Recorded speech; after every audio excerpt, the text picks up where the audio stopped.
Hi guys, how you doing? So thank you for joining me today.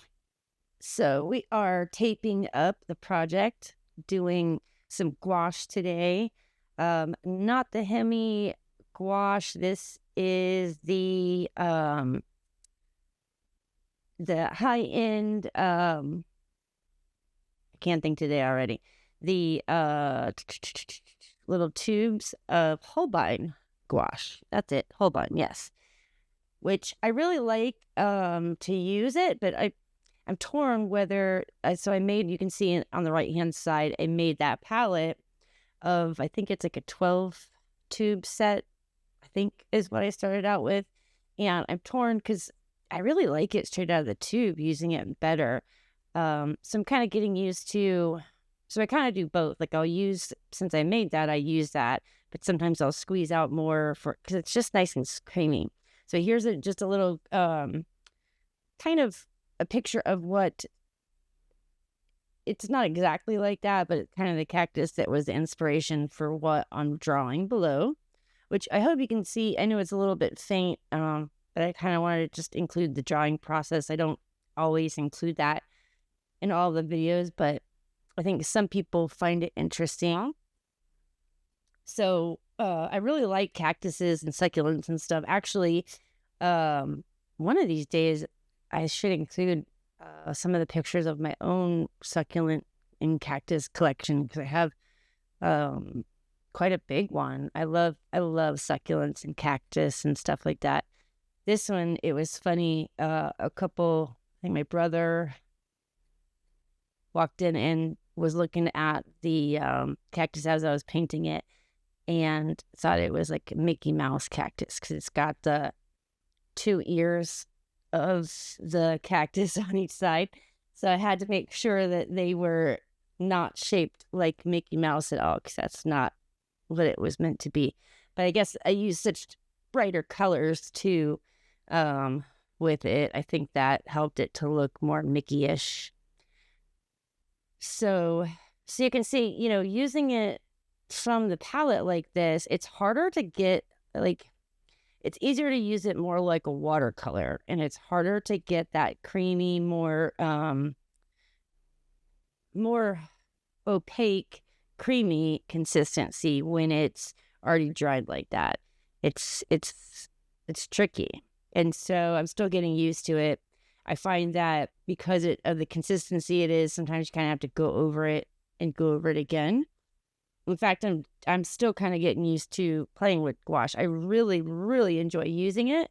I just don't probably use it enough. And I do have a set of the heavy gouache, the jelly gouache, and I really like that. In fact, I think I've got some pieces or some videos coming up where I was starting some landscapes, I think, with those.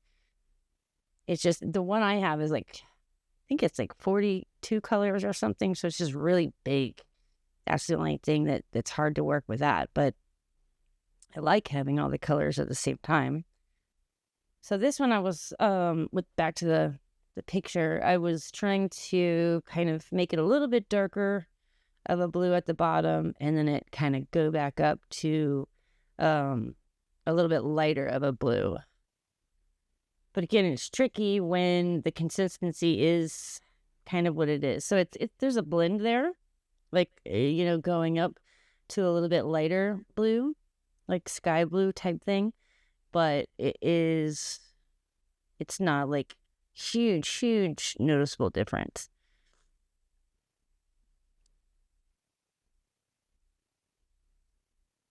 I did this one actually quite a while ago. The palette I'm using in this picture, actually, I don't know if anyone's tried it.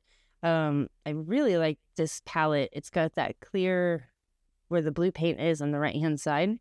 You can pull that out and just use it outside of that palette. And I think that one has 18 wells. I wish it had a little bit more, but I do like that one because it locks pretty tight. There's like a rubber seal. So I do have that palette in with a couple different things. Like, so I have, like, I think 2 or 3 of them. So they're not that expensive, and I enjoy using it. So it works out pretty good. I think I have one, actually, now that I think about it, I think this is mixed with Holbein and with Winsor Newton gouache.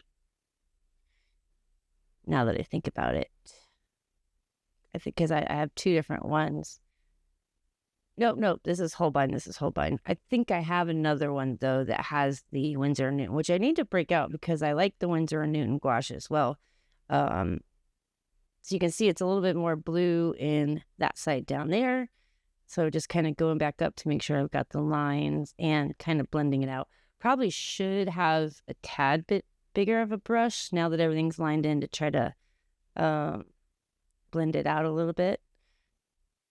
I think it came out good at the end, but like I said, it's just difficult to get that consistency when it's already dried out gouache and then going back and wetting it in again.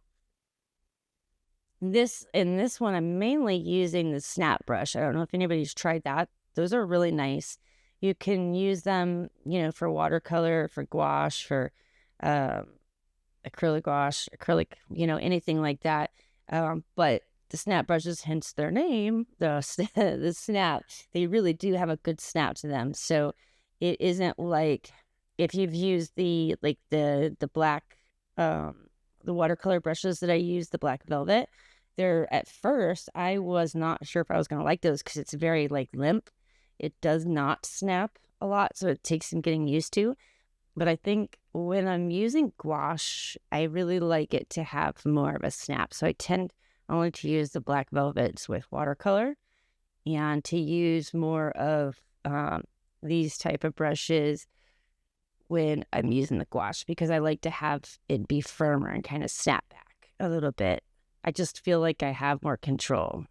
So here I am trying to kind of go, have the color change around the pot so that you can kind of see that it is a round object, going darker on that right-hand corner. Again, blending. I should do one where I'm doing it straight out of the tube and then one where like this where it's out of the dry and see once and for all how big of a difference it makes. And or is it just me not getting enough out of the dried gouache to get it to the right consistency? Sometimes it's good because you want those marks and stuff like that, depending on, what you're drawing and stuff like that. I think in hindsight, it's super green. I know I go darker and make some highlights and some lowlights on this cactus, but overall the colors are pretty bright, pretty bright. I can see now why they were thinking maybe it was like a Mickey cactus. It's the colors. I don't think it really looks like Mickey ears other than it's one head shape with the two ears type thing. But so going in, making some coverage through the cactus and trying to kind of go a little darker green and a little lighter green in certain areas. Then I think I kind of go over it again to kind of more pronounce that.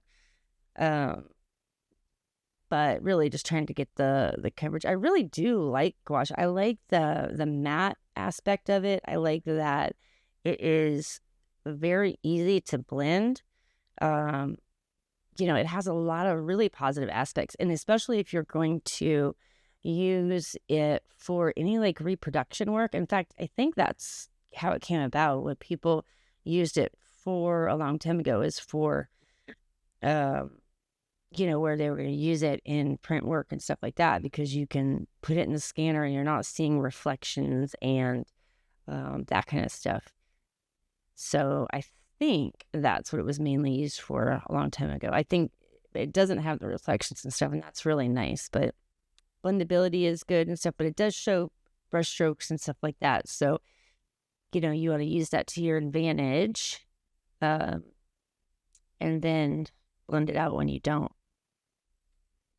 And going over it, you just got to be careful that you kind of get thicker as you go along. Because if you go over it, right now, I'm kind of making sure that it's darker green, more foresty greens and stuff where I want it more in shadow and stuff, and more yellow, green, where I want it to be more of a highlight. You got to make sure that it's not too watery and stuff like that, because you can pull up bottom layers. Although I haven't had any problems with it. I think it's got to be really watery for that kind of to happen. But even like the little blue is over at the edge. The great thing about gouache is like you can cover it right up, any mistakes and stuff like that. So you can just kind of, blend stuff out and then do the next layer of whatever's next to it over it. And you can be more messy in certain areas because the next thing next to it's going to cover it up, if I'm making any sense at all. Like the sky, like I could have blended that, got messy because the bottom was going to be painted. So here I am making the little darker spots at the bottom of the spikes. These were kind of tricky. It was like, I don't know, because it's like darker at the bottom where the spikes are, and then the spikes themselves are very light, and there's so many of them.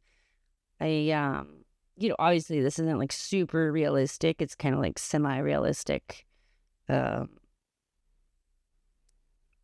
I think they were fairly representative of the color that they were in the picture. But definitely it's not as realistic as the photo that I was kind of originally drawing it kind of from. I kind of went crazy on the little spikes. But they're kind of fun, and they're kind of like, you start going and they're everywhere. And really, like I have the cactuses like these, in the collection, and some of them have even so many more than this. It'd be so hard to draw some of the ones I had. They have just so many spikes. And I think that the brighter sun that they're in, it seems like anyway, the brighter sun that they're in, there's more of those spikes, almost like maybe they protect the green part of the plant. I don't know if anybody knows anything about cactuses and stuff like that. I don't know if I just made that up or if it's true. It just seems like that with my plants. Like I've had them more inside, and then when they're out in the sun, it seems like they produce more of those little spikes where it covers more of the plant. So I don't know. Sounds good. But it is. So we're pretty much finishing the spikes up everywhere, and then we'll be taking the tape up and wrapping it up. But again, yeah, this was done with the Holbein gouache, the 18 set, which is a great set because to start out with, if you haven't tried gouache or anything like that, Winsor & Newton is good too. I would try either one of those, or the Hemi gouache, really, whatever. The Hemi gouache is really cool because the consistency I really like. But as far as like high-end professional gouache, I think it's between, my favorites are like Winsor & Newton and Holbein. But this one was done with Holbein, and I don't know. I kind of am torn if I would tell you to do a palette or kind of just use it as a tube. What I would do maybe again is just use a palette as I go. Like if there's extras, kind of use it in a palette thing. That way I'm not throwing anything away. And so like that's what I plan to do on this one, not adding anything more to the palette, just kind of squeezing out what's needed as I go. And that way I have it somewhere that I can kind of close it off to use it again. But I think it's coming to a close here soon. So thank you guys for following along.